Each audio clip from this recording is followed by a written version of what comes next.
Welcome to What's Left, a weekly political discussion challenging the mainstream left. I'm Eduardo Barca with Kenny Cepeda and Andy Lupson. And today we will be discussing the Super Tuesday Democratic primary election. Sort of. Yes, why is that, Andy? Well, for a while, Eduardo, we talked about your evolving attitude about Bernie Sanders.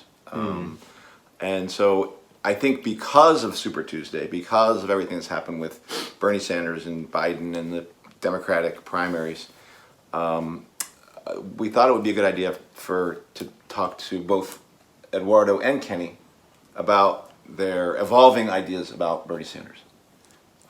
That's what I thought today was about. Because you voted for Bernie Sanders in 2016, correct? I did, yeah. And Kenny, you voted for?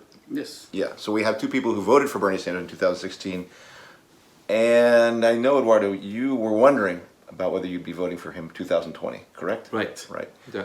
And I don't actually, at one point you were saying you weren't going to vote for him, right? But I don't even know if that's the case anymore. So, but I thought it would be, because I think there's a lot of people on the left who are struggling with this. Some of them aren't. Some of them are just excited. Oh, we want their Bernie, feeling the burn. I don't think anybody here is necessarily feeling the burn, but sounds painful. it is. It's very itchy, and you really need to take antibiotics to get rid of it. But I do think that I'm curious about where you were back then, and I think people here might be curious about where you were and where you are now, and how you got there in terms of your attitude towards a socialist, so-called socialist candidate like Bernie Sanders. So that's the idea, I think. Yeah, and Kenny as well. Yeah, both of course. them. No, yeah. Yeah. So I sent them both some questions to think about. In 2016, what was the reason? What excited you most about the Sanders campaign? And this question's for both Kenny and for Eduardo. Yeah. I mean, for me, similar to you, I was traveling between Nicaragua and here. So I wasn't fully connected to the political process here, but I mean, I've always been left-leaning. I mean, I voted for Obama. I was in 2008 and 12 maybe. Yes. Okay. I mean, I went to see his inauguration, but obviously looking at his legacy and the facts in retrospective, you realize, and so Bernie Sanders posed this. He presented himself as this more radical, left, and at the time I think I was still holding on to this Democrat-Republican binary, the at least argument. The at least they're not as bad. The lesser evil. The lesser evil. Yeah, basically. And I mean, some of my political understanding of socialism, I hadn't really taken the dive into socialism that I have in the last couple of years. Yeah. So yeah, I mean, I was very much a liberal still, so Bernie was like that, person that was going to challenge the establishment. But so that's the reason I was herded into that, voting for him, and because obviously Hillary Clinton, her record, in Central America, for example, which I cared about, Honduras and war in Libya, and so he was the best candidate, the lesser of the evils, or I mean, actually, he seemed pretty radical. Yeah. At the time. So it wasn't just a lesser evil. There was some things you were excited about his candidacy. Yeah. Yeah. And Do you remember? I'm going to get to you. Do you remember specific positions or specific things that you liked about what he was saying, or policies, or was it just that he was a socialist? I mean, just he was a socialist. Again, I wasn't too focused on the policies. I mean, I can't even remember the exact policies. I mean, again, taking on the establishment and, at least the rhetoric of the workers, and that has always been a focus of mine growing up in Latin America, and having somewhat of a tradition or memory of rising up and people in our past, and insurrection of sorts against the powers that be. Yeah. And so he represented that insurrection of sorts within the system. But I knew the difference between I didn't know the exact terms democratic socialist, but I knew the things he was talking about every time he was referring to Finland, every time he was referring to Sweden, or every time he was referring to the healthcare system in England, in the UK, and comparing to France, as, for example, vacation time, or parental leave, or talking about public education, trying to not have students be held accountable for so much debt, and having free access to college. And so I knew those policies, and that wasn't within the context of socialism. I knew it wasn't exactly socialism. I knew it was, he was kept referring to Europe in comparison to all of the industrial countries, all of the developing countries, no? I didn't feel like it was, as Hillary Clinton was saying, that there were big promises that he couldn't achieve, because it has been able to be done in Europe. Maybe if it wasn't elsewhere, maybe I would have been somewhat skeptical. There is that saying, if it sounds too good to be true, you want to be suspicious or cautious, no? Yeah. So, I have identified myself mostly as a progressive, having campaigned before Bernie Sanders and other campaigns. Here locally in San Francisco, I was a big organizer in the John Avalos campaign, which was in 2011. So the word progressive was already introduced to me before Bernie Sanders. And I knew when we were talking about progressive politicians who I really thought was progressive. The word socialist democrat, I think for me that was a new introduction for me in 2016. I knew Hillary Clinton just by name recognition, right? I am a millennial like Kenny. So the 90s era, I quite knew Clinton. And during the time of Fox in Mexico, the President Fox, Cárdenas, the Fox time with Vicente Fox. Yeah, I'm sorry, I said Cárdenas. So I knew just Hillary Clinton from that, and also from the 2008 elections as well, from Obama and Clinton.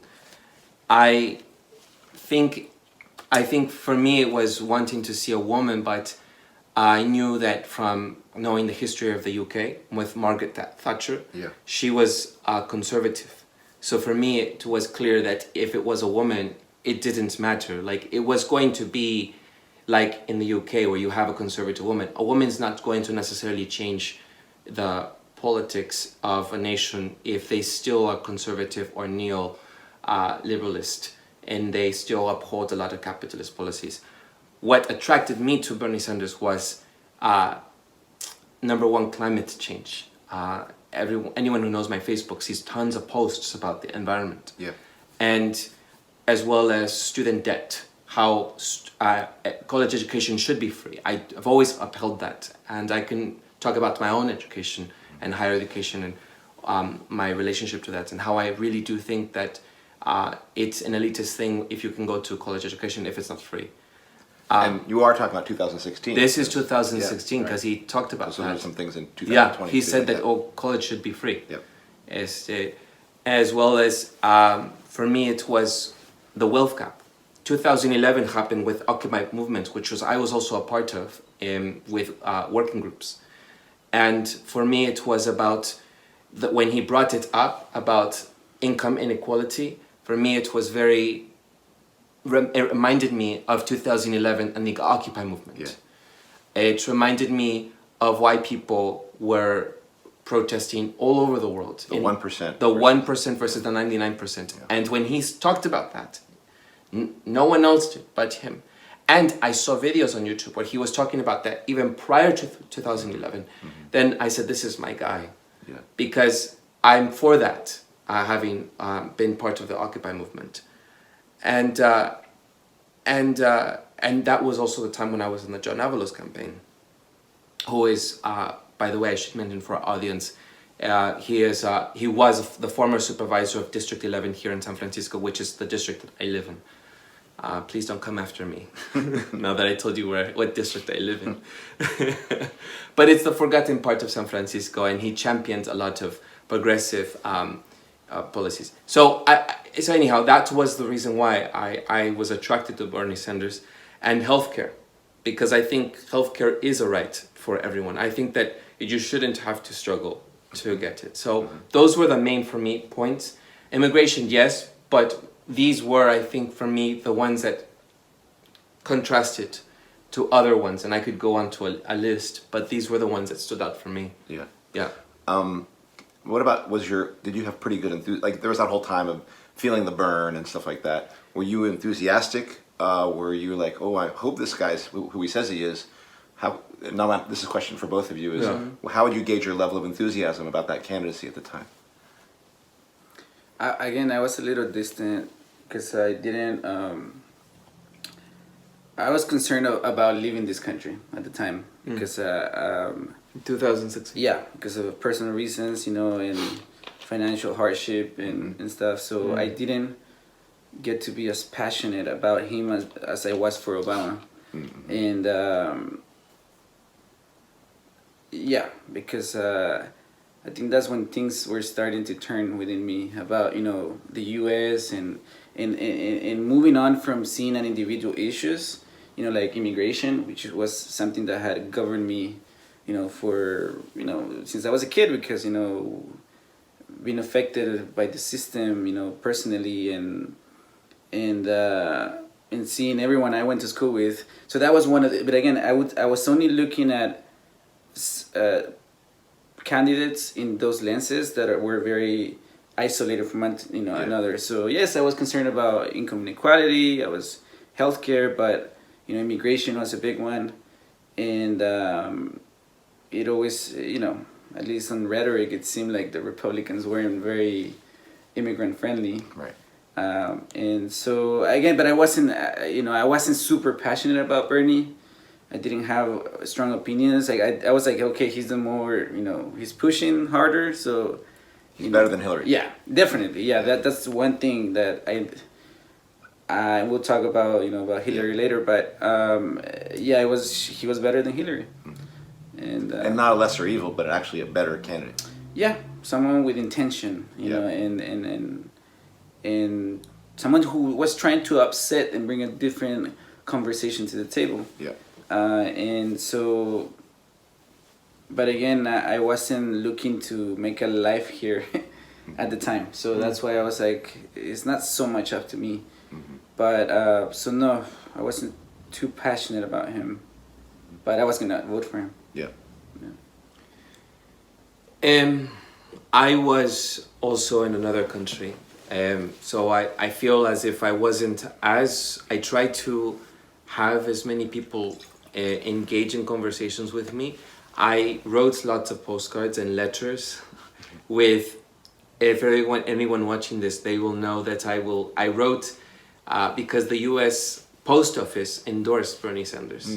So I would write on the front of every letter, thank you to my post person, my post delivery person, thanking them for their union support. Must be the postal workers. Yeah. Right, okay. Yeah.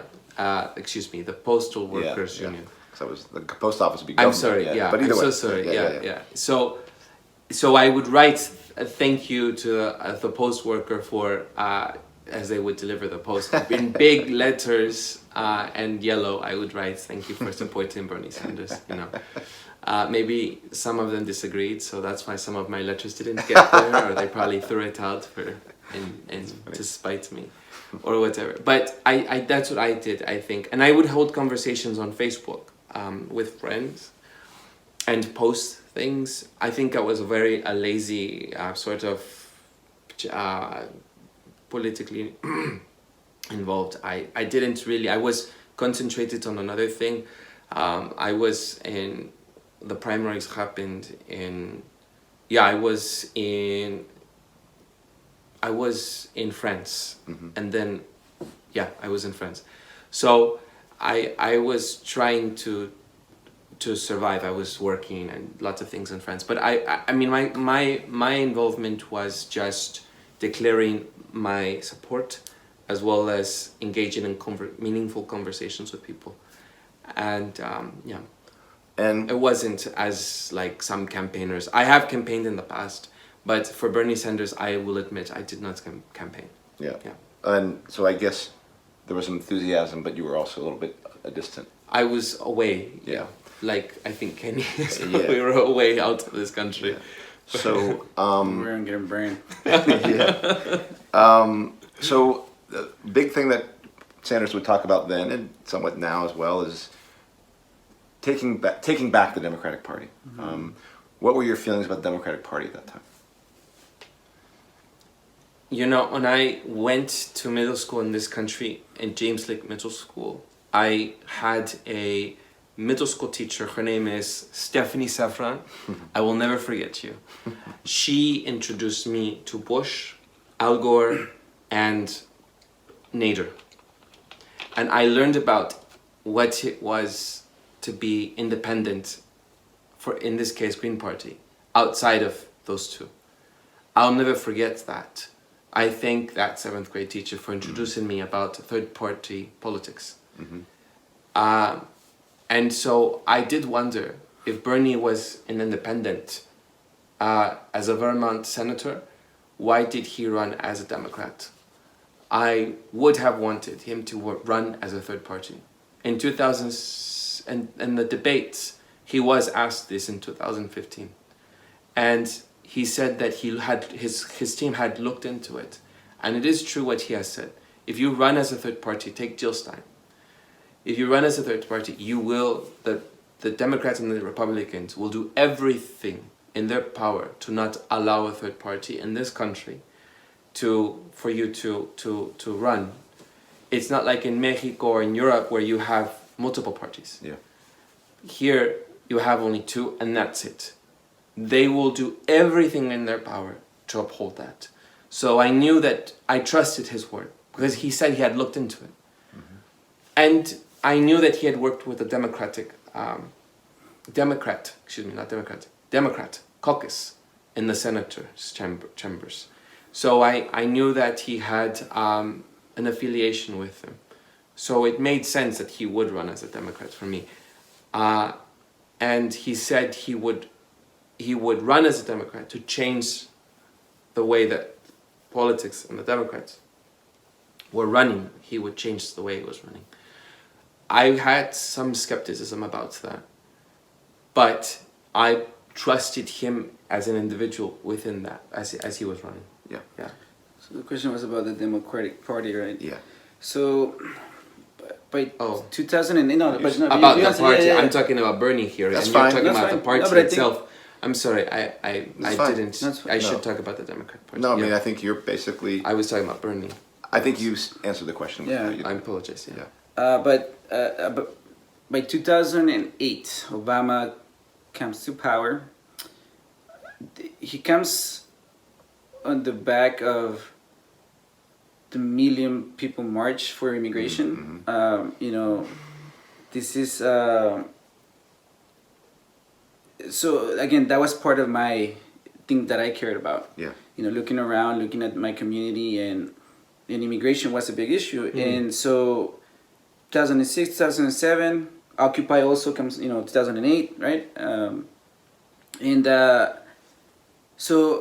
Before Obama came into power, I thought of the Democrats as the working class party, as the, not the rich party, because the Republicans, I saw them as they just want to, advance capitalism, and I still thought about capitalism, not in the depth that I do now, but I was like, okay, capitalists, the rich, just this basic dynamic, and so I thought the Democrats had our back, or at least they were the morally, they had the moral high ground, and so, yeah, again, leading up to 2008, and that's what I thought of them. But then Obama, in the first 2 years, okay, they have power, they have, the political will, but they get nothing done in terms of immigration at the time. Yeah. And that's when we thought it was going to happen. And obviously for political maneuvering and stuff, they never pulled the trigger, I felt. And so that's when I started to become disillusioned with the Democratic Party, when I realized that they did not have the interest of immigrants. Mm-hmm. And, again, that was the issue that was on my core. And, and again, another aspect was that the Republicans were the war party, because 2001, happened. I was in high school. Then the wars, we saw the violence, we saw the lies, Halliburton, all those things. Those things shaped me, and I was like cementing this idea that it was all the Republicans. Yeah. And so, but then Obama, was the person that shed a different light on the Democratic Party. Mm-hmm. They started looking at NAFTA and Bill Clinton and the relationship, this direct line of assault on immigrants from both parties. And Obama continued that, because, that's another thing a lot of liberals don't want to admit or don't want to address is, still to this day, even though the evidence is there, that Obama persecuted more immigrants than even Trump has to the moment. Yeah. We're talking about like sound bites nowadays about family separation. The millions of people that Obama, families or hundreds of thousands a year that he separated, that is family separation. That is terrorism. And so that's when I started to become disenchanted, about the Democratic Party. And but again, I thought they were working class. They were on the side of the working class and the poor. And again, that led me to where I'm now. But that's again. But you did have maybe some hope, maybe Yes. of that Bernie was going to be able to Exactly. take it back. Yeah. Again, because they went astray, and I was still believing that it could be reformed. Like the party from within. If someone just radical like this, messianic figure. But even though that had taken a dent, because Obama was that messianic figure for me. He was that, again, I was part of the Hope generation. Yeah. I was in college at the time. I voted. That was the first time I voted. The first time I felt like I was going to make a difference and it mattered. And again, but, the lies were, Right. exposed afterwards. I want to say that I spoke about Bernie within the Democrats Party. I meant to say, I went off. So the Democrat Party for me, we are millennials. I grew up with the newspaper saying war from the Republicans. Yeah. And this was Bush. Yeah. I grew up with those headlines. I grew up with the Iraq invasion. I grew up with Bush taking away the votes from Al Gore. Yeah. I grew up with so much of Bush's stupidest decisions that were painted in all of the media, especially all the liberal media, CNN, MSNBC, and SNL making fun of Bush with that character. What's that actor's name? Oh, was that Dana Carvey? No, it's that Will Ferrell. Will Ferrell, Yeah. by playing Bush. So I grew up with Bush being considered one of the most stupidest presidents, Yeah. right? Yeah. And taking over for the Bush dynasty. Yeah. So that's what I grew up with. I grew up with that, and I remember teachers waging their rhetoric against Bush in all of my classes in high school. And I grew up in La Ciudad de Mexico and here in San Francisco and then in Europe. And everywhere I was, there was this talk about Bush. So for a time, yes, I did also go and lived in Emmett, Idaho, where the rhetoric was different. But mostly I was around liberal agenda. Yeah.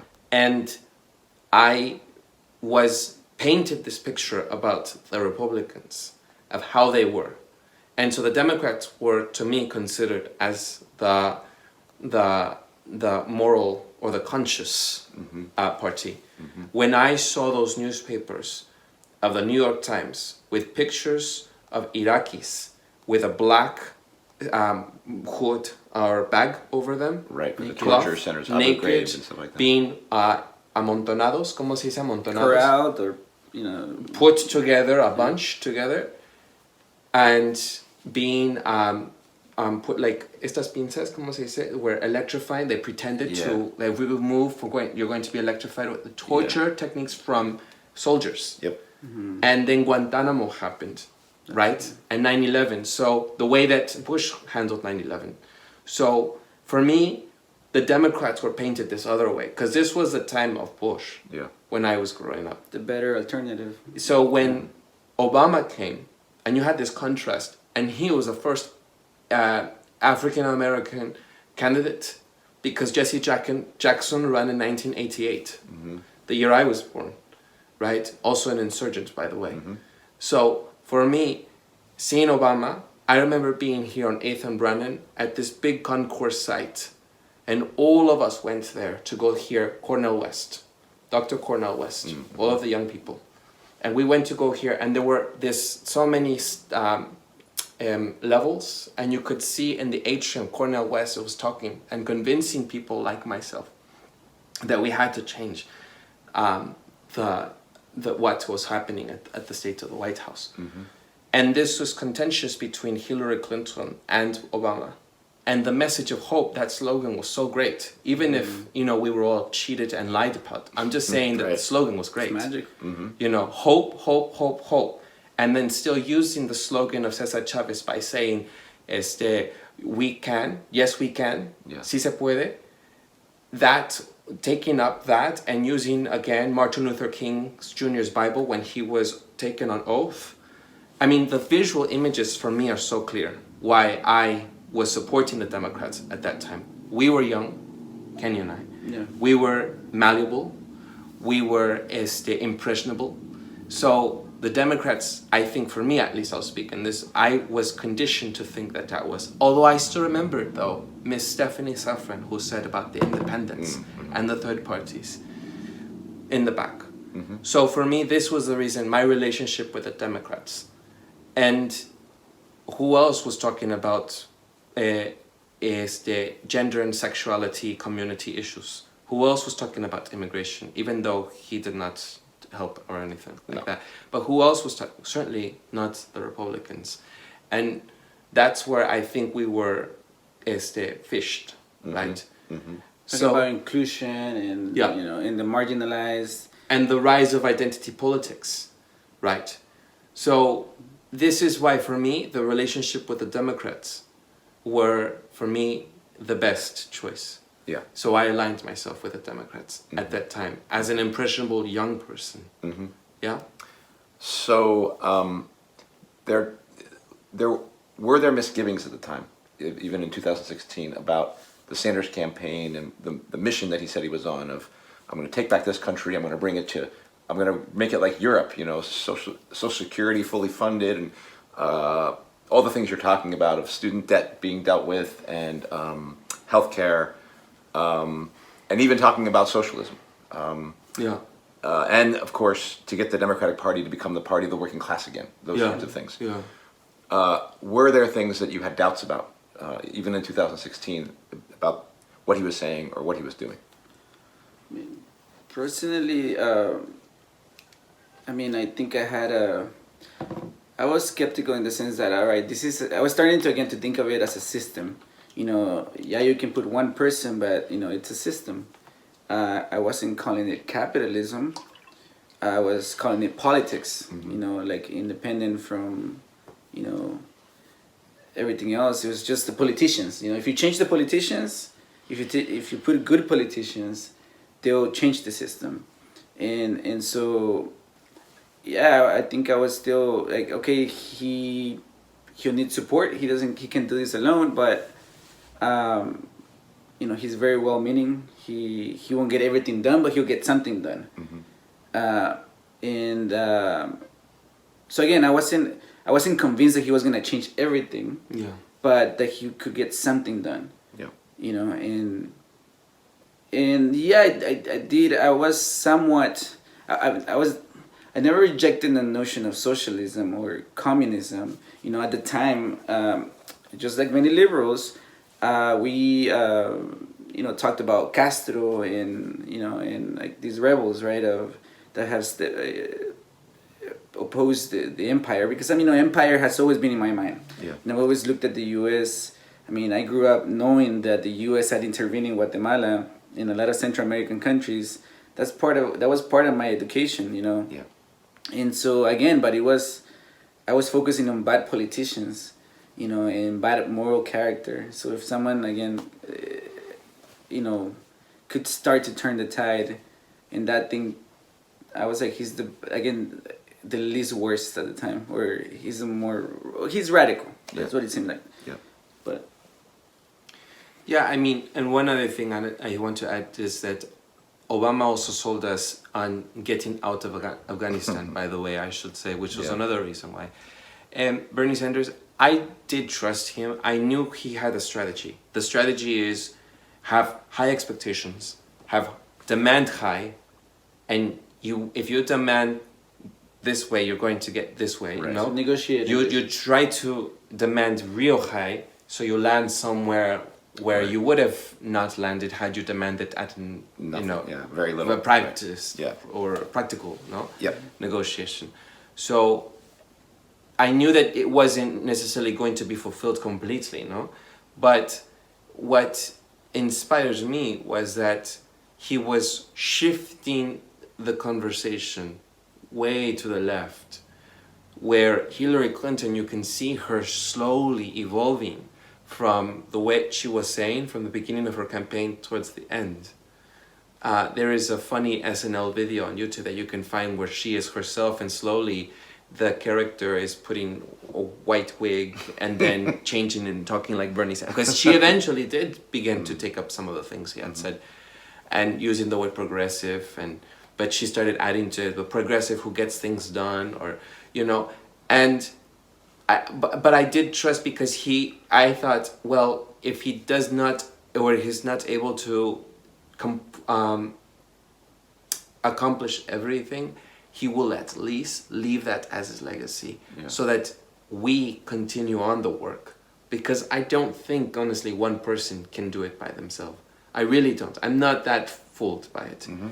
But I thought he is really reining in the Democrats, which they didn't like, and he's shifting the conversation, and he is exposing the word socialism to the public. And everyone is, the Red Scare tactics were not working, although they attempted to, both Republicans and Democrats. So I felt as if this was not, I learned my lesson from Obama, not to expect a lot, but at the same time, understanding that you can still trust that there will be some shift, some changes. And then looking at his record, he has been saying the same thing since before I was born. Mm-hmm. So to me, that counted, the consistency. Mm-hmm. Yeah, so I trusted him, yeah. So, he wasn't such a flip-flopper like Hillary. Right. So I know that both of you have moved from there since then, which is 2018, 2020. But was there anything that happened in the 2016 campaign that started to be like, wait, what did he just do? Was there any moment then in 2016 that was, whoa, this is a question I have now. This is a problem. Yeah. I mean, just jumping behind the people he was fighting against at the end when he lost. One thing I've been lately playing with is this. He kissed the ring. Yeah. He bent his knee and kissed the ring. That was a big red flag for me.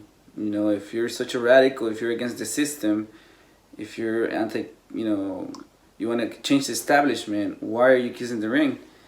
And what were you looking for him to do at that point? To not endorse anyone. Yeah. Because again, they went at it, in the debates, mm-hmm. and I still felt that he had the moral high ground, and again because of the rhetoric and the things that he talked about, and again I didn't know about Bernie Sanders until then, so I know his records started coming up, and or at least the parts that persuaded people towards him. Yeah. But that was to me a red flag. Okay, you're now, because at that point when he lost, when he was robbed, straight up, Yeah. robbed, and that was another thing. You saw the maneuvering, and you're like, wait, what? So wait, they took your nomination with things I don't even understand, but they took it, and yet you're still jumping behind them. Mm-hmm. That's what I had a lot of misgivings about voting for Hillary Clinton. Mm-hmm. I don't even remember if I voted for her. Mm-hmm. I don't remember, to be honest. Because at that point I was like, all right. Yeah. So Yeah. Say your question. Was there a break? Like, was there something in 2016 that you found very disappointing? Yeah. Well, like Kenny, I didn't know Bernie Sanders before. I knew about Elizabeth Warren before I knew about Bernie Sanders, because in 2008 when the recession had happened and she went after the banks, that's how I knew about her. Yeah. And so when he started saying similar things to her, I was very enthusiastic. But what I was disappointed by was, I think I was more disappointed at the Democrats and the media for constantly dismissing Bernie Sanders and his rallies.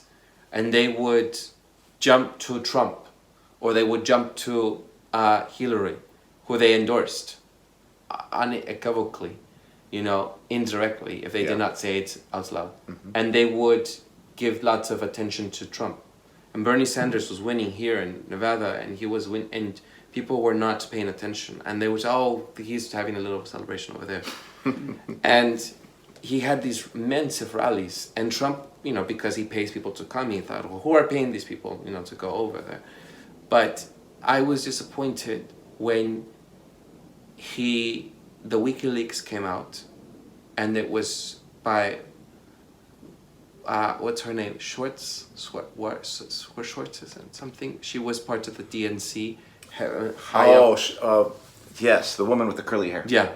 Deborah Wasserman or Schultz. Schultz. I knew it's Deborah something with a Wasserman, sh. like yeah. Yeah. She was a major DNC person. Yeah. Yeah.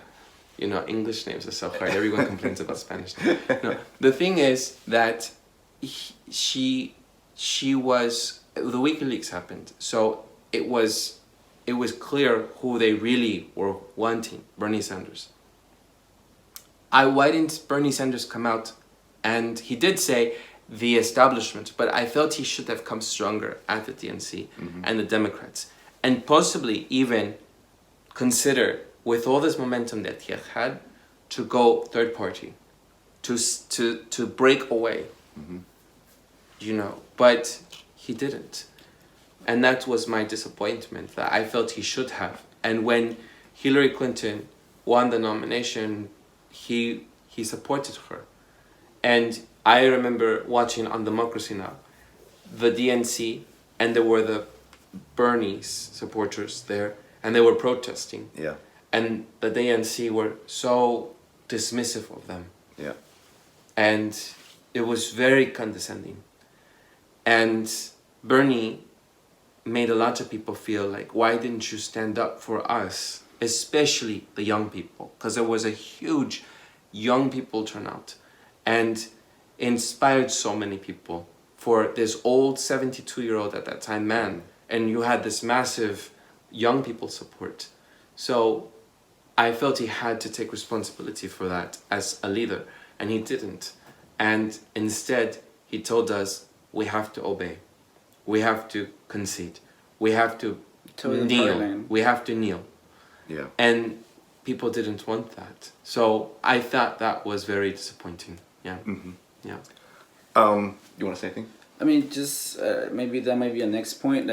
Afterwards, I expected him, to pull away from the Democratic Party, and do his own thing, because he had obviously support, and I mean, I don't know, obviously it didn't happen. Mm-hmm. and but I mean, I was expecting that to happen post elections. In running into this, even as the Green Party or whatever, independent. But that's another reason that I'm really anti-Bernie now. That because of those. Aún no things, llegamos ahí, espera. but we'll get there. We'll get there. Yeah. Well, I think we're going to get there now. Okay. And I think the best way to do this, thinking about it, is actually to say, first, a pretty simple question. Yeah. This 2020, Bernie's running. He ran in the Democratic primary in California. What about the journey, like Kenny, from 2016 to 2000? Well, we'll get there because I think we have to see where you're at right now to see if there's a journey at all to be made, right? I think, so this is the way I'm thinking. Okay, at least you did. Yeah, you go ahead. You're the one leading this time. The Democratic primary just happened. Did you vote for Bernie Sanders? Right now? Yeah, No, I did on not. Tuesday. No. You don't want to. I'm not disclosing. I vote. All right, that's a tough one because the reason I ask is so you over the last 4 years went from a place where you would vote for a guy like Sanders to a place of not the Democratic primary, whatever. So what happened? What do you think is the major shift that happens over those 4 years that gets you to that point? That's why, I mean, I don't know how you're going to answer this because I don't know what you did, so. But personally, I went from a liberal to a socialist revolutionary. Basically understanding that. Like I mentioned earlier, just a second ago, I was disappointed because he didn't run as an independent, and just understanding his role in understanding socialism, in understanding that he is not socialism. Even though he calls himself, just the fact that he calls himself a socialist democrat, but his policies, his approach, it's not that different than what has happened in other countries, and I see a big warning sign with him. I see he being more detrimental to socialism, into actually workers rising up and and fighting back and having actually power. That's not depending on this messianic figure. Mm-hmm. So again, my understanding of socialism has evolved. And again, I think when I was a liberal, I understood socialism as the government giving people stuff. Just handouts, and and this is one critique, right, that the Republicans do, to socialism, that government handouts to lazy people, and again, my understanding of socialism has changed, and so I see him, and I see him as a fraud. Now that I see his body of work, and forget again his rhetoric of the past. I'm focusing on what he's done after he lost. That's when I started to turn on Bernie, because the stuff that he's done is not socialism. And again, now that I understand more, I understand that socialism is not top down. It's not Bernie Sanders pushing socialism. It's us, the people, doing it, and us telling them what to do. Our politicians or our leaders being responsive to us. So I've changed, and so therefore, I think he's just wearing a mask. I'm going to come back to you, Eduardo, in a second. But the people who even currently support Bernie Sanders, even Bernie Sanders himself would say, this is not just about me. Yeah. That if I am president in 2020, that this is really about you, everyone else. This is about the movement that will come from me. Mm-hmm. What do you think of that rhetoric that he's saying? Because he's actually saying that he often says, it's not about me, it's about this movement. Yeah. What do you make of that in light of what you're saying? Because it sounds like he's saying the same thing you're saying, but there must be a difference, or I assume there's a difference. I mean, there is a difference, because again, if we examine things like the Green New Deal, that is not socialism. That is capitalist reformism. Like making capitalism benevolent and selling this idea that it can be tamed, and with just a few tinkering and regulations, and that it can be tied down, and And so that's what he's selling when he's telling me the Green New Deal. You know, when he's selling me borders, basically the American people. You know, he's not talking about internationalism. And yeah, he talks about empire, war, and this stuff. But he wants to maintain some of the structures that are tools of exploitation for all of us. You know, so he just wants to. His focus is very narrow, and it's a reformist focus for me. And being a reformist is still being a capitalist in my mind now. So he's a capitalist reformist. He's not a socialist. He's not about, you know, even though he does say, you know, power to the people, but he's still talking about government knowing better than people. Right. And especially a government and a system that has capitalist institutions. So we expect capitalist institutions to provide justice. And so no, like, you know, and that's where I disagree with him, that this thing needs to be undone, and we need to have our own institutions. And you know, I don't think we can change, and it's evident, you know, we have less and less power, and we have a longer road to travel to, you know, to fight back. So yeah, I don't think we are concerned. We are, you know, about the same thing, like, but the approach is different, I think. And so he's top down. And I'm all about bottom up. About workers taking over. Well, we're going to have to get to Eduardo now. So I think, Eduardo, maybe I'll take a different approach, because I don't know what to say if I don't exactly know how you voted. But I imagine you're saying... I have a question. I have a question for Kenny, actually. Yeah, go ahead. Well, did you vote locally? I did not. That's another... I was just curious, because I know, Andy, you don't vote at all. I might sometime, but no, I didn't vote in this one. But you did not vote in this time, even for the propositions, the state propositions or the local the measures. And you didn't vote as well. And I would like to say why. But you didn't at all. Okay. No, it's part of the same thing. You. But you vote sometimes.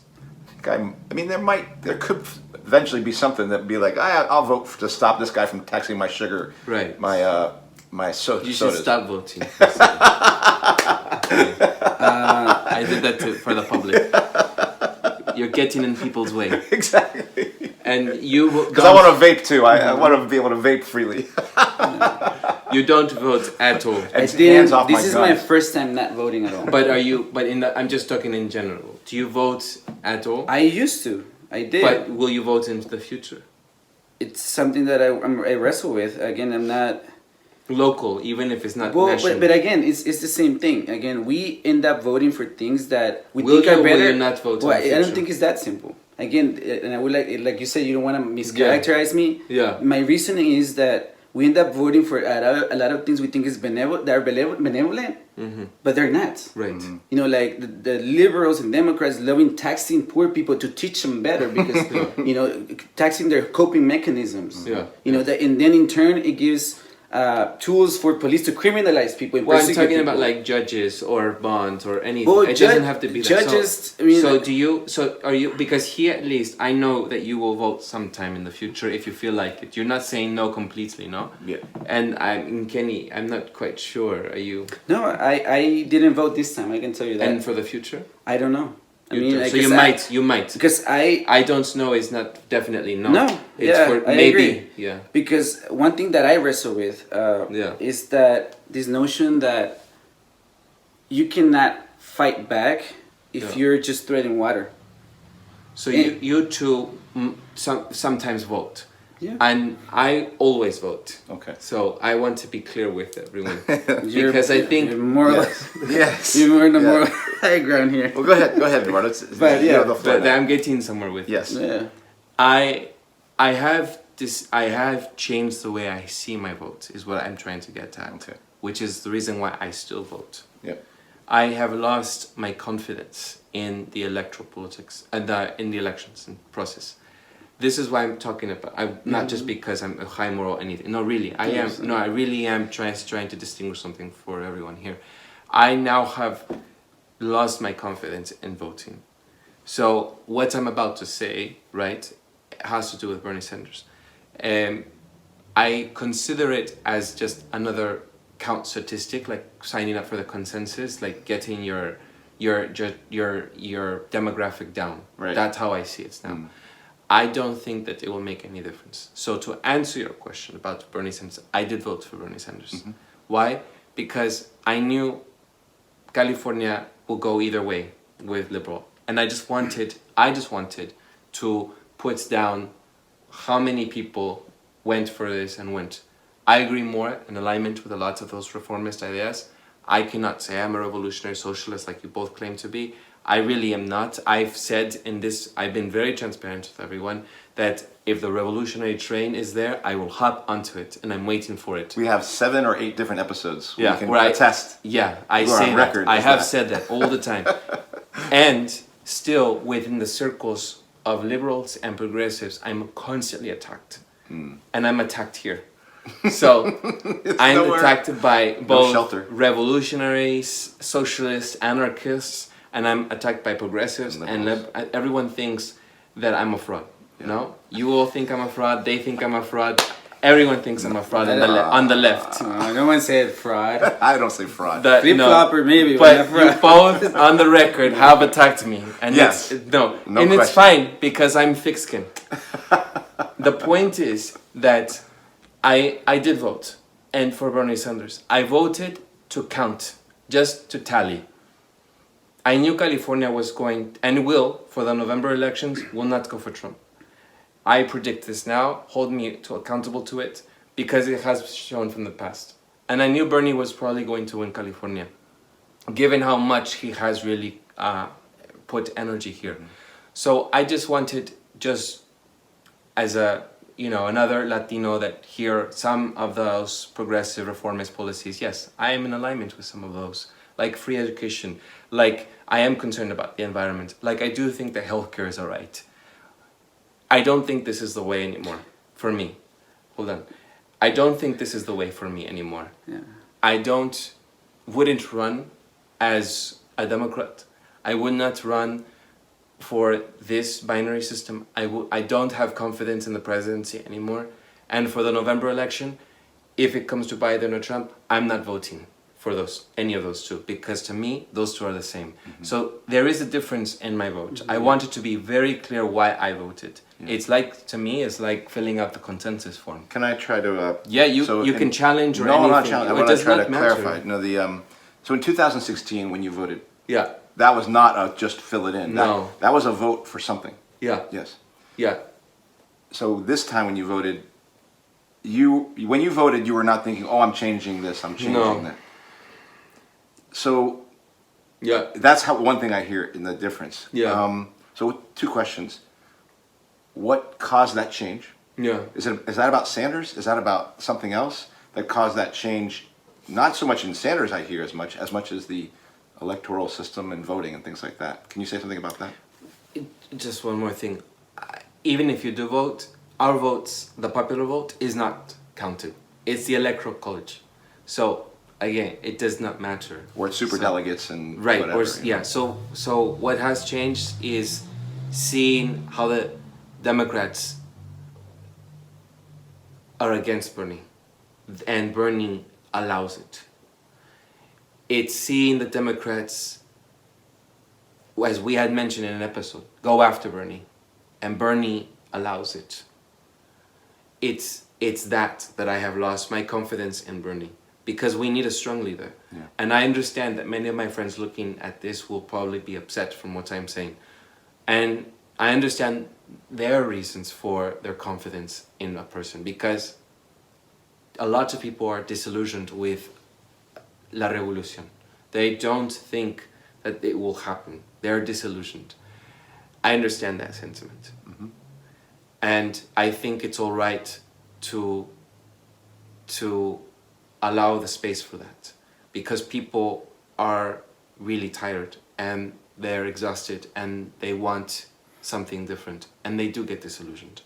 And Bernie Sanders is a populist candidate. And I wanted just to simply mark it.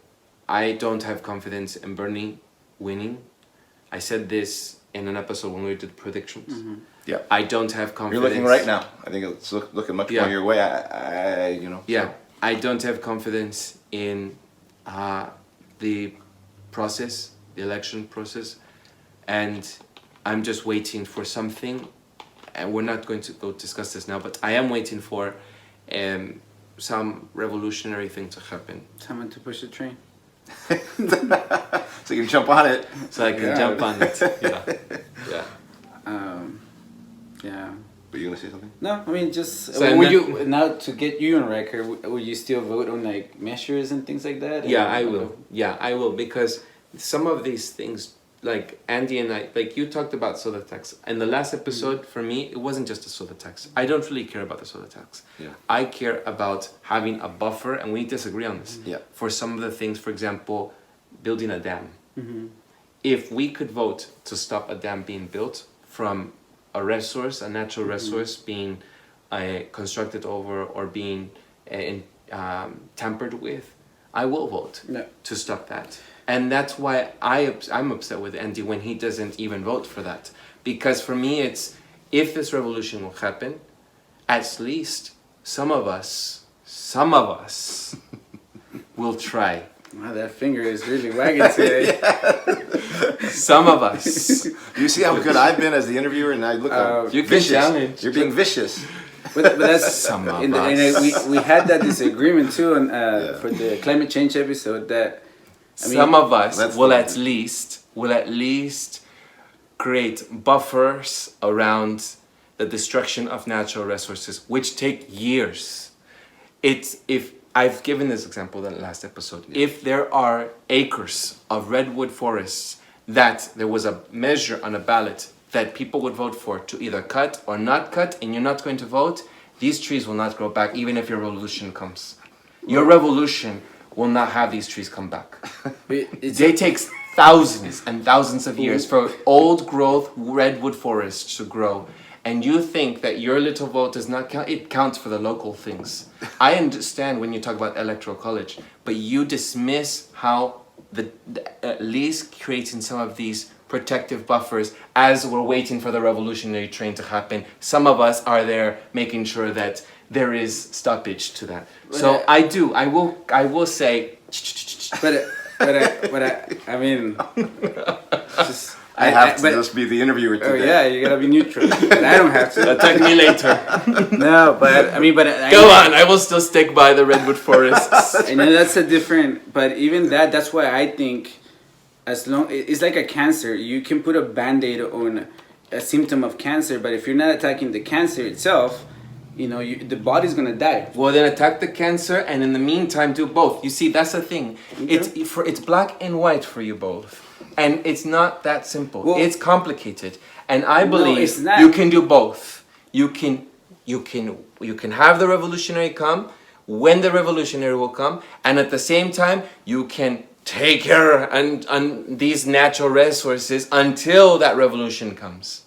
But so, for example, like take Obama, he talked so much about protecting all this shit, but then he was a big proponent of shelling and natural gas. And that shit is about to, it's as destructive as right, oil. but it was not accelerated.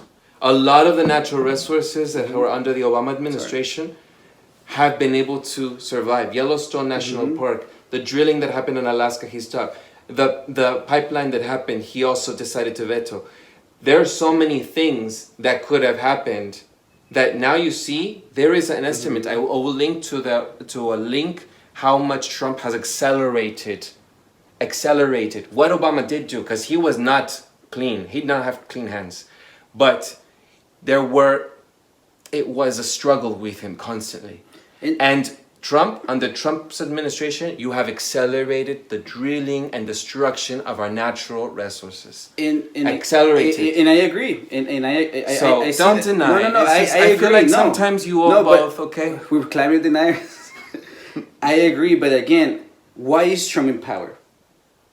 Why has this more fascist, more despicable person, why is he in power? Indulge in that, but meanwhile, create these buffers. Where are the buffers now? There are measures that were passed. But didn't you just say that Trump accelerated things? Yeah, but at the local level, there was a creek here in Oakland where they were going to build over it because of a measure that was widely by everyone here stopping that creek to be built over, it was saved. But had we not voted, the developers would have just constructed over it. And what would you have done in 10, 20, 30 years when this revolution will come? But you're assuming that we're not doing that stuff either. What I'm saying is that you can do both. Yes, but this is the problem. You said spend so much energy in not understanding. I didn't vote for local politics. No, I don't. You said you didn't either. So it's like there are things you can do. You know, I think it's also a little bit. There are women that do not have access to abortion in southern states, and when people don't vote, at least to have some clinics there, it's so easy for us to just say, we're going to wait for the revolution to happen. When people are on the ground actually trying to have these things, access to some things. I understand, but this is, you can do both. This is the difference, because again, I'm very involved in my community. Yeah, do it. You know, no, I'm very involved in my community. Yeah. And so at the end of the day, regardless of who's in office, which ballots, our community, we take care of each other. Yes, you know, in the reality is that most of us don't even understand what we're voting for. And we think we are voting for one thing, and you know how complicated, how much work it takes. There's so many organizations that break it down. There are so many organizations that break it down at the local level. In Spanish, English, Chinese. Like the sugar tax? That one as well. They break it down. Like the vaping? They had different, yes, they break it down, and there's opposing sides. There are organizations here in San Francisco that will help you. I don't want to hear excuses. So you're asking me to... They're in Spanish, Tagalog, Chinese, and English, and they break it down in simpler terms. Okay. So I'm just saying, I don't want to hear it. You are right to say that I don't agree with you that you can do both. So that's the part. That's all I'll say. Is you say we can do both, and I say we cannot. The legacy and the destruction of the left shows, Bernie Sanders' campaign shows that you cannot do both. That you either draw people into that system. I'm talking local. No, but you want to talk about national. But all those things are connected. I'm talking local. That's AOC. This is the same thing we talked about last time. But all those things are connected. I'm talking local. The natural resources. No, but it's not just natural. I'm curious of, for example, there are policies or measures that we pass to contain, you know, gentrification and poor people getting pushed out. And where that's is why the you have result to of have that? your judgment and see which ones actually make a difference and do not make a difference. I don't think, for example, when you have a Democrat and a Republican on for the state assembly, that will make a difference. I don't care who you vote for in that case, but I do care if you have a measure that's going to affect some environmental policy here at the local level. Right, and this isn't necessarily, but I'll just say that we disagree about the fact that one of those is not important, and then suddenly the other is. So that's where, and I go, no, you are right to say that one is not important and that other one is not important. You are better off staying out of that and fighting for the thing you actually want to deal with all those sorts of things. Because if you get involved in that, what it does is draws you into their game, not into our game. That's what I'm saying. And that's why we're losing. And that's why we're losing. We're atomized in so many little fights. You know, in one, again, it's about fighting cancer for me. Then fight it, and at the same time find some symptoms temporarily. Yes. Now, I do see how this discussion it is. But related. you were asking me about my vote, so I gave it to you. I gave you the answer. Yeah. Wow. Yeah. No, you did. I'll just say this. Maybe what we should do is finish off with any thoughts about things you've learned from watching 2020. Well, what did you want to know about my vote? So I gave it to you the answer. No, you told me you voted for Bernie's. What about it? What did you? What I learned is that you voted for Bernie, but you did it much more reluctantly and with much less enthusiasm. It was almost like I did not post like a habit, anything. you know. I did not post anything in support of Bernie. Right. I did not talk about it. Right. I did not encourage They it. didn't believe it. I didn't go after people. Yeah. Like I usually have 20 people that I go after for them to vote what I tell them to vote on. I don't know if that's illegal, but and vote for Lobbying them. is legal, so. Yeah, you didn't ask for my ballot. I did not ask for your ballot, right? Oh my God, that's a list. Are you okay with my? Because I think I somewhat We'll come understand. back to it. Yeah, We'll come back yeah. to it. I But think this is an open for debate for another time. But Yeah. what has there been anything that you've learned from watching For both of us. the campaign this year. Bernie Sanders, Democratic Party, even Trump, I guess you could throw him in there. Any lessons that you've taken away from this year? Where things are at? As you've watched this stuff unfold. Super Tuesday, all that. I mean, just with the whole Buttigieg and what is the other candidate? Klobuchar. Just Warren. the mastery and manipulation of the Democratic, the DNC, the party, and reinforcing this idea that Bernie keeps taking the abuse. One thing it's like how many times, again, it's just shows me the inability to work within the system to get anything, significant, done for the people, most vulnerable, us, the workers, which, who are the ones that are going to pay the price for global warming, for all those things, that we might try to control locally, but again, it's a big system and it ultimately is going to come back and bite that little creek over here close by. Because we just want to defend the creek. We don't want to defend all the rivers and all the oceans. Who doesn't want to? That's an assumption. But sorry, I keep Es que me está atacando. Tú también. No, he's like the Democrat debates. It's like mentioning, insinuations. I'm gonna get behind you when you're like moderator.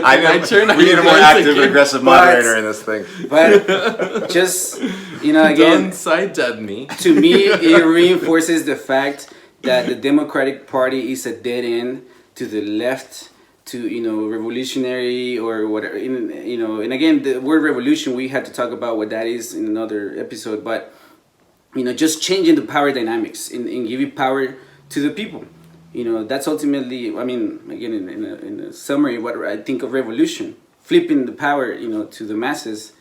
And because I think most of us agree we don't have it, and people are disillusioned. And right now, I'm like listening to and seeing people's disillusion with Bernie Sanders, losing and again, but how can he won 4 out of the 14, and Biden won the 10. And so, how does that not inform your opinion in that the Democratic Party is a dead end? And one question is I ask, are you gonna kiss the ring when Joe Biden, if Joe Biden is the I'm not. I know you sure have said not. that, but that's a reality people have to contend now. And how does that not tell you that's a dead end?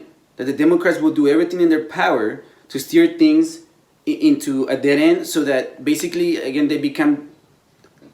they do the same shit in the different way that the Republicans. Yeah. And they steer you to that shit. And so it's a dead end. And so, again, in summary, that's what I've learned. Yeah. Repeat your question. Yeah. Anything that, as you've seen this election unfold, lots of things have happened. Mostly we're talking about the Democratic primary here. Yeah. That you've learned from these last weeks, months. You made that initial Biden prediction. Yeah. And it looked bad, actually. And now it looks good, so... for Biden. Yeah, for Biden, But... Yeah, not for me. I don't... No, I understand. For him, yeah. Yeah. It's unfortunate. What do you take away from what you've seen? Look, I thought really the Democrats would at least some start coming to their senses when they saw what happened in 2016. It's clear that they're willing to keep Trump in office than have Bernie Sanders. It's clear. They would rather put up with Trump than have Bernie Sanders shift the party over to reformists the way that this reformist left sideways. So they're borrowing the same playbook from the 2016 with Hillary. Joe Biden is just Hillary Clinton. So they're supporting him, and the fact that in 3 days, bam, bam, bam, you have from Pete Buttigieg to Klobuchar to Steyer. Tom Steyer.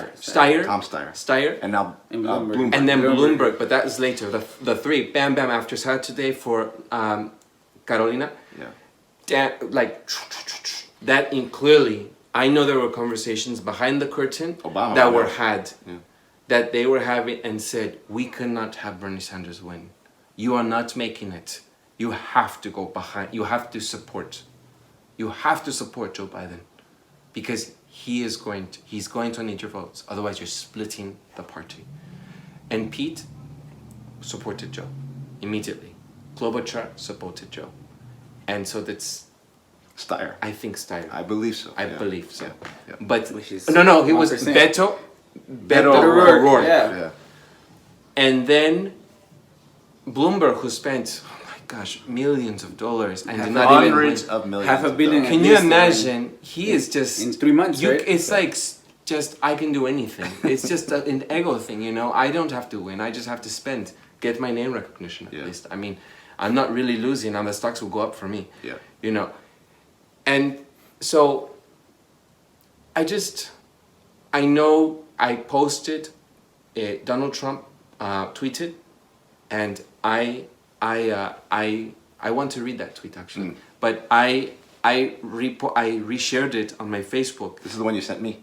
Is it? Yes, Yeah. yes, It's yes, interesting, yes. So I will just go to the text message quicker then, and I had said, I had reposted it on my Facebook, and I said I agree with Trump, and then Right. people were People must have bashing. lost their mind This when was they heard Trump him say that. tweeted, Pete Buttigieg is out. All of his Super Tuesday votes will go to sleepy Joe Biden. Great timing. This is the real beginning of the Dems taking Bernie out of play. No nomination again. That, and I posted and I said, I agree with Trump. And people were like, what does that say about you? La, la, la, la. You're a Trump supporter. Right. You're the problem. Right. You probably voted for Maybe he's Trump. a Russian agent. Yeah. Actually. Jesus. Jesus. So I agree. It's true. They are there to hold Joe Biden in place and power, and have the Democrats be in part and be in power and stay in power. They're not going to allow Bernie Sanders. So They don't want radicalism. no. Yeah.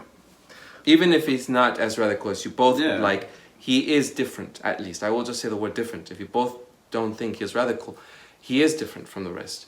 He is different from, Andy's shaking his head for our listening audience. He is different.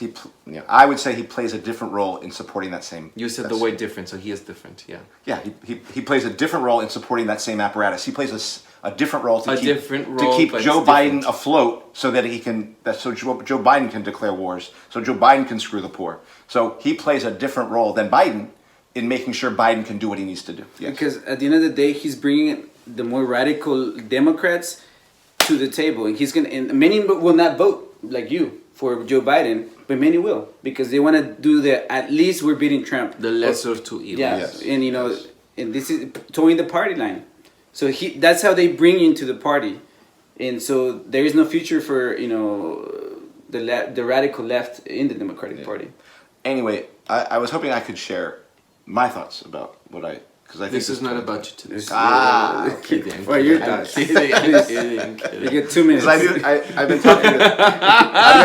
I'm gonna throw one in that's maybe a bit controversial, but Really? You controversial? You want to be controversial today? Because this is something that I've been talking with Ryan about. Okay. But the first one is, we've been talking about like when Warren did the whole like you're a sexist, Bernie. Was that Warren doing that, or was the Democratic Party pushing her? Right. Yeah. So to me, I think it's a wrap. The Democratic Party pushes they play all these people like chess pieces, and when you see how they mobilized the entire party apparatus to say, Warren, you're staying in on Super Tuesday to keep Bernie Sanders' vote in California down, and you are out. Now I just feel it's a done deal. Now we can just say none of these actors ever operate in isolation. They all operate within the context of an establishment party. I include Sanders in that part, but certainly Buttigieg, Steyer, Warren, all of them are part of that same apparatus, and they consult each other and are consulted on each other on how they did. So none of them act in isolation then before Tuesday, and they didn't in the run up to it. So that's one thing. This has been confirmed for me. The second one is, so one of the analogies that made me think about Bernie Sanders getting the nomination, which really that was a very, like, why did I say that? Like, why would I think that would happen? because it's a very unlikely outcome for the Democratic Party to let a person like that, loose on the ranch, was because I had made this analogy. I had made the analogy of in 2016, the populist right-wing guy got away. They did everything in their power to smash him, and people would not buy it. There was nothing they could do. The establishment, the reason they freaked out when Clinton lost to Trump was because that was the establishment and the ruling class saying, we can't just make people do whatever we want them to do. They're not just puppets that we can just tell them we just say anything and their minds will change. And it was very reassuring to me, actually, that the working class does have a mind of its own and cannot just be bullied and mass mediated into doing anything they want, right? Now, of course, that was more on the right-wing side, the right-wing populist side. And that sentiment existed on the left wing, but their candidate kissed the ring. So that never got to manifest itself with any fight, because Trump never kissed the ring. Trump said, "I'm not." When faced with the notion of Trump, if you lose, will you vote for the Republican? He was like, no. He wouldn't agree to that. Bernie Sanders will definitely agree to voting for Biden. So he put something different that people responded to on the right and went for it. And I thought that same thing today, I do believe exists on the left. And was like, maybe the establishment's not going to be able to corral the left. I look at Super Tuesday, and I look how quickly, just from the Democrats, Buttigieg says this, Steyer says this, Klobuchar says this. And yes, I actually do think there's a lot of mischief within the election as well. Like there's mischief on the college campuses where the elections went down, in Texas and places like that. I still don't believe that the DNC ran a clean election. So I believe that there was chicanery there. Yeah, there were long queues in Texas. But let's put that aside. Mm-hmm. I will say this. It's led me to... Predominantly people of color areas, yeah. It's led me to believe that those of us on the left, and I'm now including myself, because we're all on the left here, we are more chumps. We are more suckers. We think of ourselves as open-minded, as independent. Oh, we're the enlightened people. We are bigger suckers to the mass media and to the machine than the right is. Because they were not able to do what they did to the right wing that they did to us in 3 days. And that's a tough one for me to swallow, which is to say that our side, the progressive side, the liberal side, we are the biggest fucking chumps on the planet compared to the people we always spit on and say, oh, those people, they're suckers. They'll vote for Republicans. No, you're a sucker. They got you to do in 3 days what they couldn't get those people to do in 3 months. And so there's something I have to think about there. Like, why? Why? How were we able to be so fooled, so fucked, and so mind-fucked so quickly? What's up with us? And I think liberals and progressives really should think about when they look over those people who vote Republican, look over those people who they think are so stupid. No, if you look at what just happened here, then we are the idiots. And I would throw into that reminder that the teacher strikes started in those states. Yes. So exactly. A lot of the resistance, to the establishment, look at where it's coming from. So I'm still grappling with that thing in my head. Maybe it's just a bitterness, but I don't know. It's interesting that because, yeah. You get the point I'm making? That they did not go for Bernie Sanders as a populist. Right, because they could have just, if that had been what happened with Trump, they would have just said, you could throw Buttigieg and Klobuchar and all your clowns at me. We're still going with our guy. Because we're trying to screw you. Because we're trying to fuck the establishment with that's what we're trying to do. That's why we're voting for Bernie Sanders, supposedly among people. Was because we're down with this, we want to bring the establishment down. And so we can see that when you come at us with that nonsense, it just stiffens our spine to even more go with the candidate who you and I know isn't going to do anything, but you'd at least think people would go in the same way that they wrongly went with Trump, thinking. But at least Trump, people at least stiffen their spine enough not to go for the nonsense. Over on that side in 2016. Not to just be totally fooled and suckered by the establishment who said, we can't do this. And our side gets fooled in 3 days. I don't know. That's something I'm thinking about. What do you think might be a factor? Education. I think education, that's the one thing I was thinking. I think education, that we call ourselves educated, actually we're just bigger suckers because we're educated. Indoctrinated, that's what it is. It means that we have more of a tendency to look for somebody to tell us what to think. That's what really person who's educated is like, tell me what to think. Oh, New York Times said this. Oh, so said that. That's one thing. I've actually been grappling with that idea that in some of the circles of the people that we're trying to organize things, people are automatically to defer to so-called experts. And when I call experts in, even though, in different areas, a lot of them are lied to, and they're not experts. But we defer to authority more, It's a good question, Eduardo. That's my first answer. I mean, it does make sense, no? Like, when you think about the right, they look at people who are not necessarily experts and don't care about facts. Flat earthers and stuff. Right. Right. They're very interesting people. This is gonna make me think a lot. Yes. It's good. It's good. So the people on the right tend to be independent-minded. I wouldn't call it that. Well, but they tend to be. But wouldn't you say that at the end of the day? More open-minded, maybe. Do you see? First he's quoting Trump, and now look at him. He's going to get off our train, and he's going to become a Republican, but in 4 years. No. They tend to be more open-minded to diverse people. Yeah, it's like what you saw in Florida a little bit. Yeah, talk about Florida. Diverse, like Trump is, but like they don't want to be told what to do. But, yeah, that part. But like I look at Jake. Here's a good example. Did you see that episode of Jake? He's a very good example. He is not Republican, but he identifies now more with the right, and he was on the left. Yeah, I would maybe think he's moved in the libertarian sort of direction. Yeah, but on that side. Yeah. And supports a lot of the things that Republicans want. And he's very skeptical. And I had a PhD. We were debating once, and I had a PhD biology friend from France who speaks good English. But I said, you know what? I'm not going to say his name here, but I'll just call him Jean. I said to him, you have to help me with my friend. You have to, I went and recruited you. Yeah. You have to help me because you have PhD. He might respect you and everything. So he came into the conversation and everything. And he would three-way. And Jake would do the same thing he did with you. He could care less. He was so disrespectful. He was so disrespectful. And I said, Jake, do not disrespect my friend. And I told my friend in French, I'm so sorry. I apologize for his behavior. He's like, it's all right, it's all right. And he doesn't care about his credential. He doesn't care that he has a PhD. He doesn't care. He says, I don't care. These things are simple. They're not complicated. La la la. So I mean, I would like to address this some other day, but I mean, like I personally am going through something like that where I look around and some of the people that are the most educated are the people that believe in less in democracy. Actually, they want top-down shit. Yep. They're more indoctrinated into that system.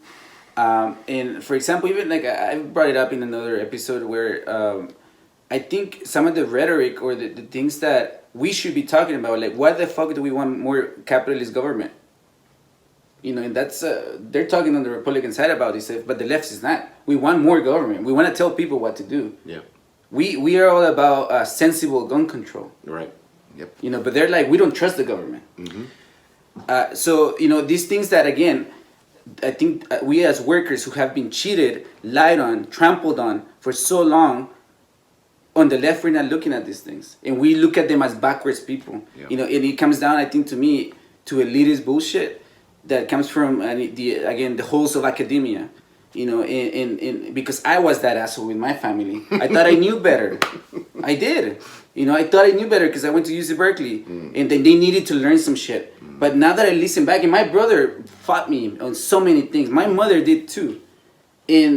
But my approach, my elitist bullshit, didn't want to see the knowledge that they have, the understanding that they understand they're being cheated on. Mm-hmm. But I call myself an expert, and I knew better. And so I'm trying to change my approach because there is a lot of knowledge, and things that we can learn, But I think there's an element of that because, again, I see a lot of people that are very educated that don't want to have community, like meetings. No, let's us decide and then tell them what to do. let a group of specialists take care of things. So. Well, yeah, I agree, and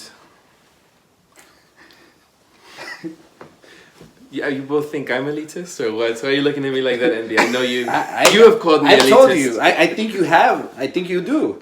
At times we talked about Spanish, the Spanish language. And I don't care as long as enough people understand. Then that's language. I don't care that the some fucking like dictionary or la Real Academia Española. Which I went to and I.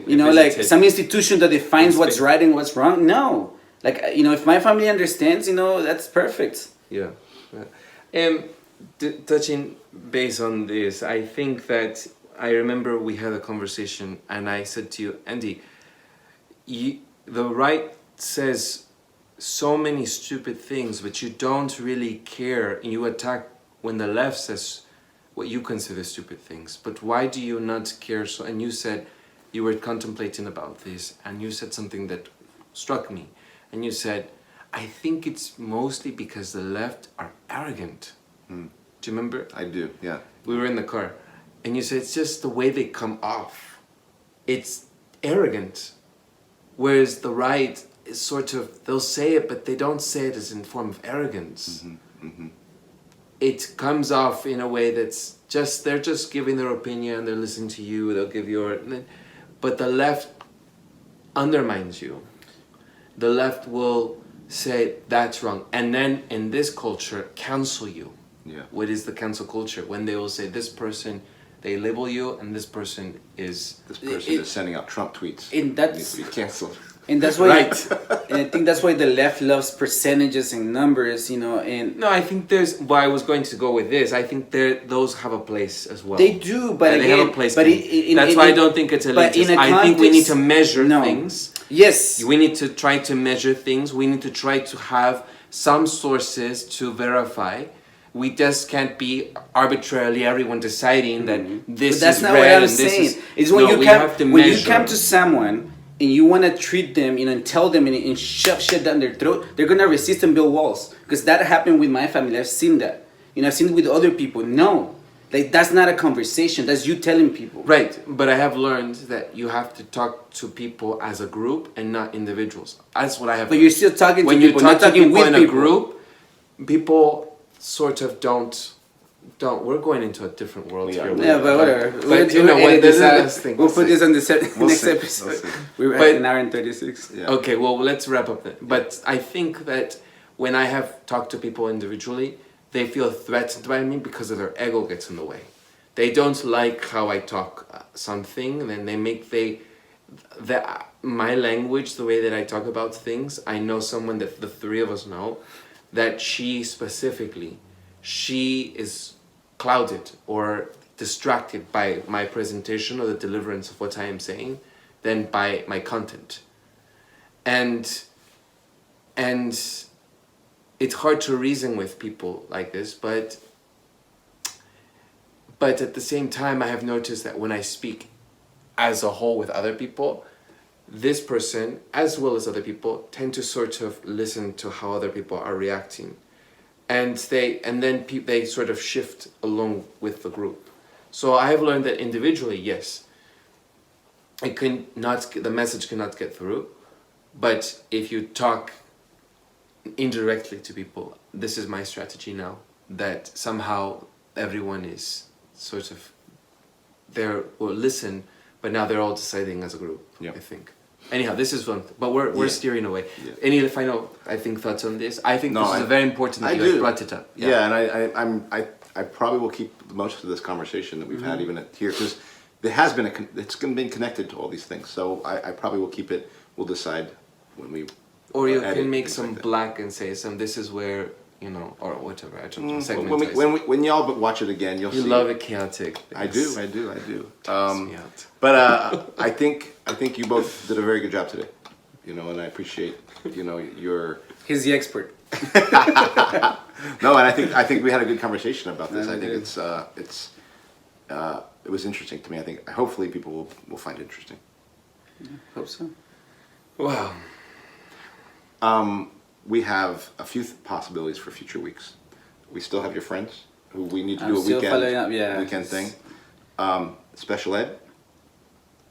Yeah. Okay. Yeah. And there have been some developments in our union stuff. So We have some things. yeah. Yeah. Yeah. So Right. we'll take it from there. All right. Let's wrap up. And thank you for watching or listening. And if you've gone this far, please don't forget to share with your community and friends. Subscribe, rate, review, and you can find us on any of our 5 platforms on Bitchute, Google Play, iTunes Podcast, YouTube, or Stitcher. Yeah, those are the 5 platforms. You got them. Yeah, all right. Thank you, and we'll catch you for next week. All right. Ciao. Take care. Bye.